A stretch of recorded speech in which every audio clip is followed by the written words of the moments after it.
Okay. Yeah. Oh, wow. He hella inspired Mr. Mackey. Okay, kids. But anyway, he tells them, like, you can't take the TV because it belongs to the school. And they're like, all right.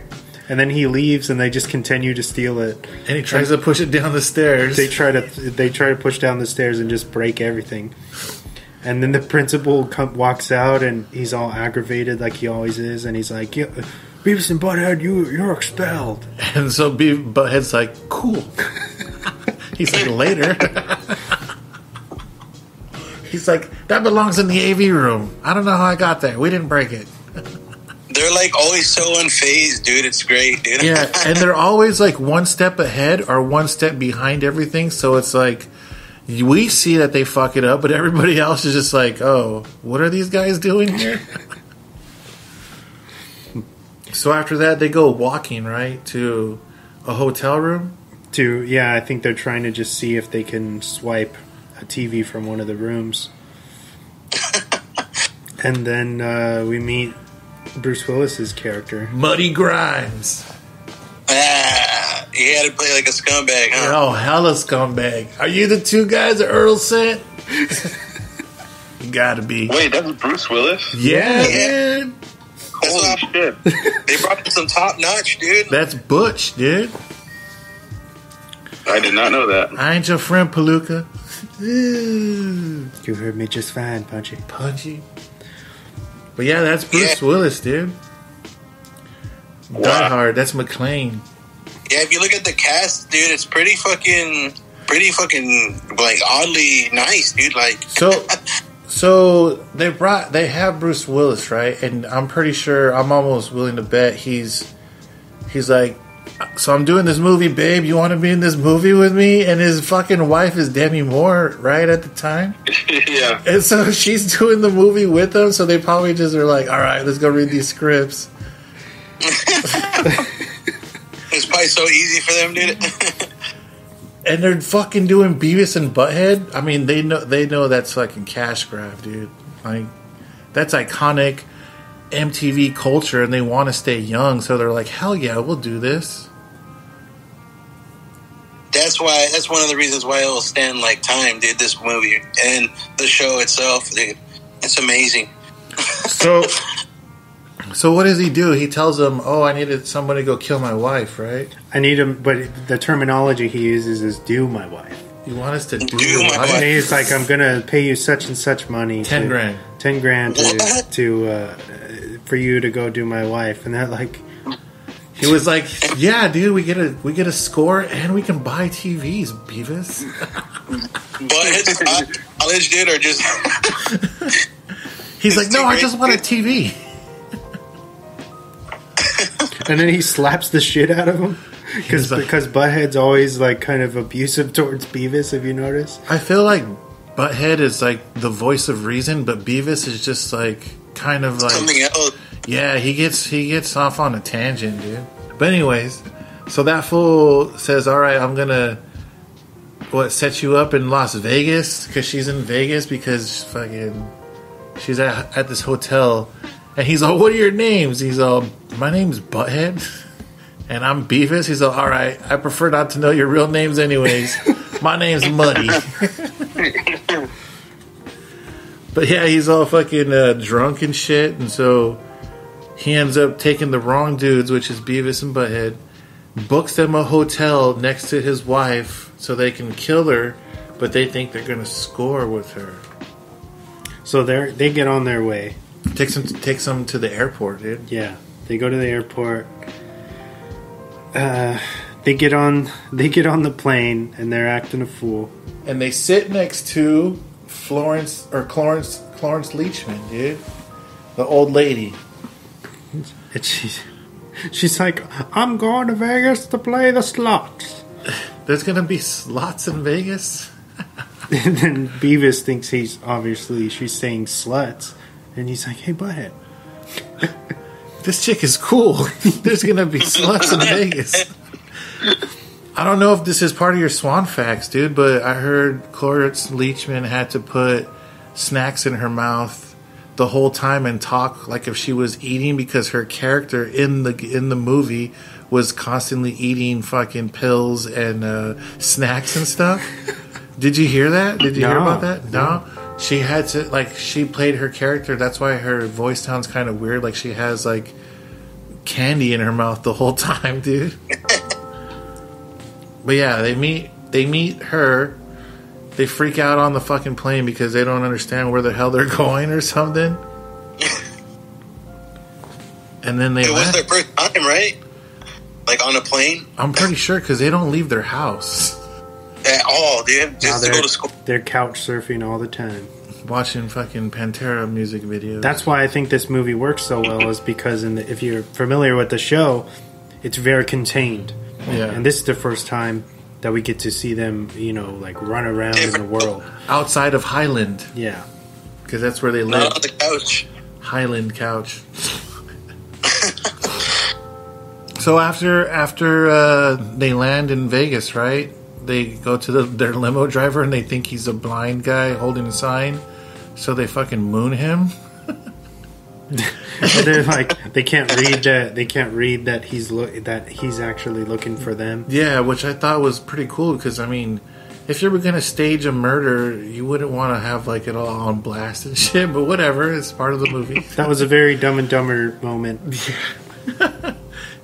So they pick him up. He takes them down the strip, and then we have the infamous love roller coaster fucking like music movie scene, where they show like this cover band in like the casino, but it's supposed to be Red Hot Chili Peppers covering the Ohio Players or something like that.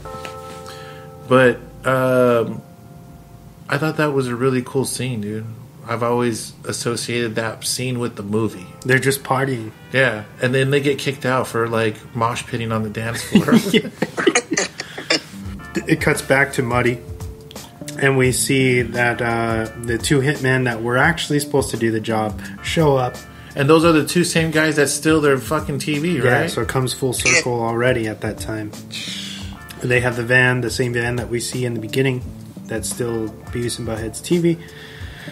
And Muddy realizes that he sent the wrong guys, and then he's like, I'm going to go over to Vegas and kill all three of them. Yeah. So he leaves, and the two hitmen are left there, I think when Muddy leaves, he like does something to their van where the TV falls out. Yeah, he backs up his car into the front of the van and it hits it, and then it falls out of the back of the van, and he's like, piece of crap, just leave it there. And then they're like, we gotta start stealing from rich people. Yep.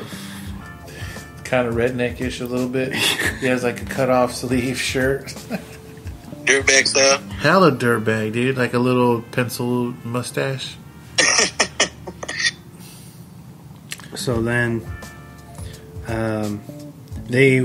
we meet Demi Moore's character, I think. Yeah. They get to their room.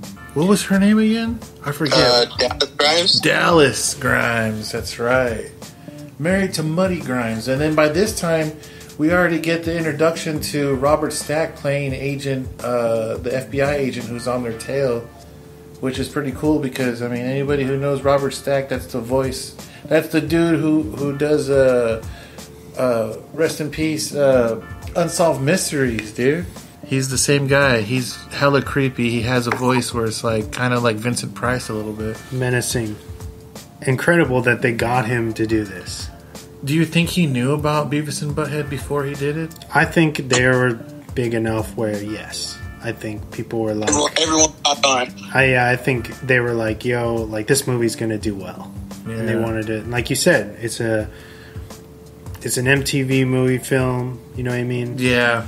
Because when I was watching that like behind the scenes thing, it said that Mike Judge was actually channeling that character that he does from Airplane, where he's like the air traffic control operator, and he's like, yeah, I kind of envision him as Agent Fleming is his name. Oh shit, I think it is Agent Fleming. But yeah, we meet that dude, and he's all about the cavity searches. He's always wanting to go deep. I want to, what does he say? I want you to get to the back of his teeth. That's They do something some- I remember. They portrayed them all crazy, dude. I He was like, did. That's funny. So we meet, what's her name? Dallas Grimes, and she's like, Well, they go into their room, and then they're like, they've never really seen the inside of a hotel room, so they're like all confused. And then they have the neighboring door. connecting door where you can open it up, and have like a bigger room. And that's Dallas's room. So when they're messing with that, she pulls a gun on them, throws them into her room. She's like, so he sent you to kill me, eh? And then she's like, how much is he paying you? He's like, 10. She's all, 10 grand. She's like, I'll give you 20 if you go back and do him. I'll double it. And then Butthead's like, wait a second, you want us to do a guy? Yeah. And then Yeah. Beavis is like, well, maybe if we close our eyes and pretend it's And he a just girl. like smacks him full. Like, what the? Yeah. What are you talking about, Beavis? See, he's like the voice of reason, dude. Like, because Beavis would have really did it, dude. He's always on track. So at this point, the cops are about to raid Dallas's room. She knows this, so she cuts them a deal.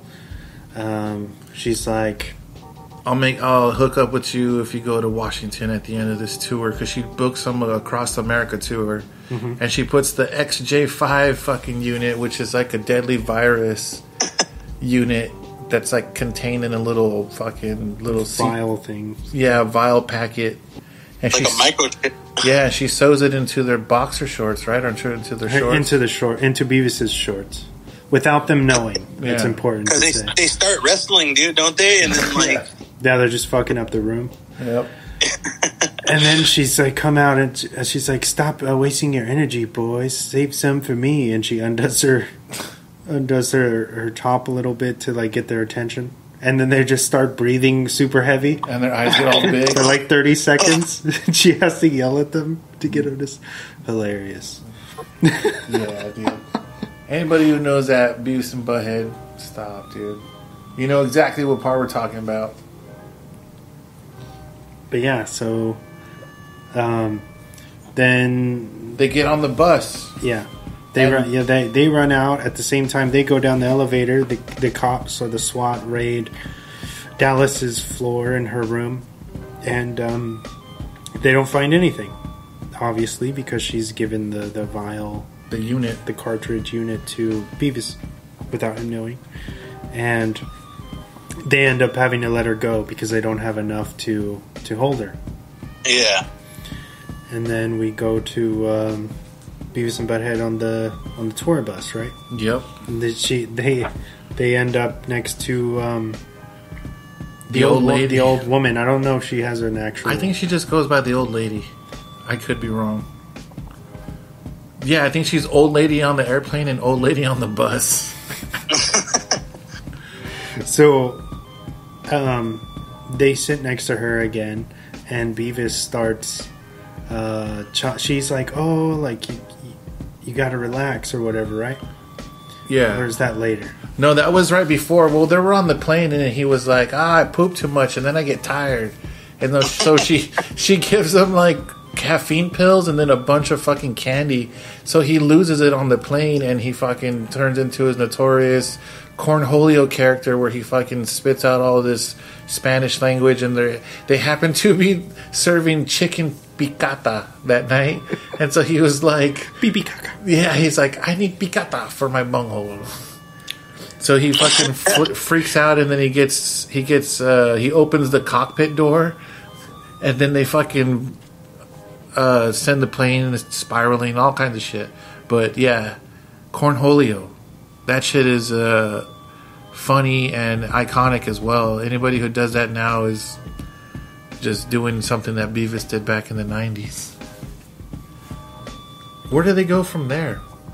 Well, they're on the bus. Yeah. And I think they're on their way to the Hoover Dam. That's right.